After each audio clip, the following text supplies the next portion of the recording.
बहन दोस्तों, ये आप पूर्व सैनिक हैं तो आपको ये देखना होगा, क्योंकि मेरे हाथ में है एक ग्रेजुएशन सर्टिफिकेट। हाँ जी दोस्तों, ये हर पेंशनर्स को मिलता है, चाहे आर्मी में है, एयरफोर्स में है, नेवी में है। और इसी के ऊपर एक जबरदस्त एडवाइजरी निकली है, और एडवाइजरी ये फ्रेश एडवाइजरी है कि आखिर ये कहाँ कहाँ आपको काम देगी।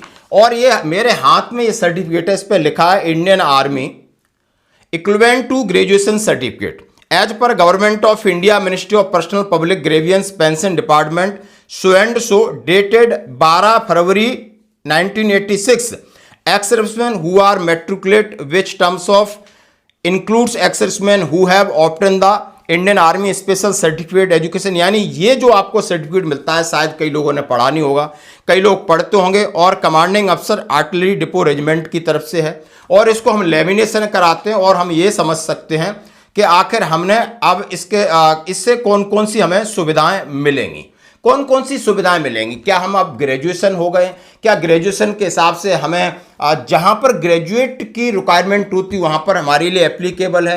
सारे लोग इसका सवाल करते, तो हमारे पास भी इसका कोई जवाब नहीं था, लेकिन अब जवाब मिल गया है कि ये जो सर्टिफिकेट है और इसकी जो भाषा और जो उसका अथॉरिटी कोड की है, उसके हिसाब से अब एक नया पत्र निकला है। और ये पत्र आप देख सकते हो, बिल्कुल हाँ जी दोस्तों, ये हेडक्वार्टर वायु वेटरन से हर एक कमांड को सर्कुलेट किया गया है।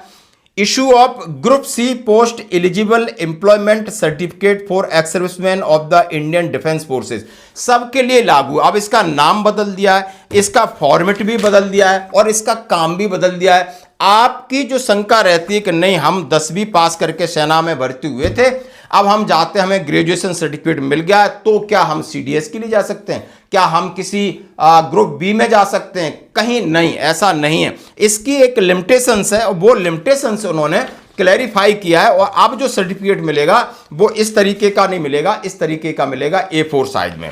हाँ जी दोस्तों, तो इसको थोड़ा देखते हैं। Reference in made of this headquarter, reference dated 9 November so and so, graduation equivalency certificate is issue eligible airmen proceeding on discharge from service on completion of regular engagement, extended regular engagement in accordance with above। यानी जो लोग अपनी पूरी सेवा करते हैं उनको इस तरीके का सर्टिफिकेट डिफेंस फोर्सेस में दिया जाता है, चाहे आर्मी है, एयरफोर्स है, नेवी है। DGR has intimated that graduation equivalency certificate has now been renamed as Group C post eligibility employability certificate. अब इसको ग्रेजुएशन सर्टिफिकेट नहीं दिया गया है, क्यों हटाना पड़ा नाम? इसका नाम रख दिया group C post eligibility certificate for ex serviceman of Indian defence forces and circulated a copy of approved sample certificate by letter number 10 April 2026 को ये निकला था। हाँ जी दोस्तों, अब इसका सैंपल आपके सामने ये नहीं होगा, अब ये होगा जो मैं आपके सामने रखना चाहता हूं।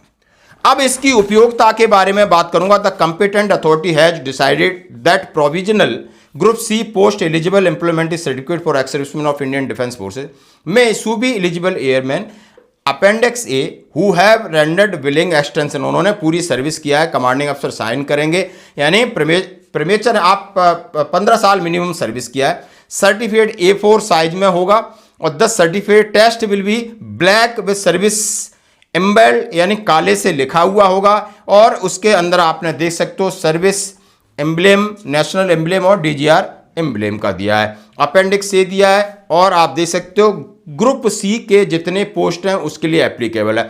अथॉरिटी जो इसमें दी है, जो इस सर्टिफिकेट में जो मैंने आपको दिखाई है, सेम इसमें दिया है, यानी 12 फरवरी 1986, और 15 साल सर्विस मिनिमम जो इसका टर्म्स है इंडियन आर्मी के अंदर, और ग्रुप सी पोस्ट के लिए ये वैलिड है।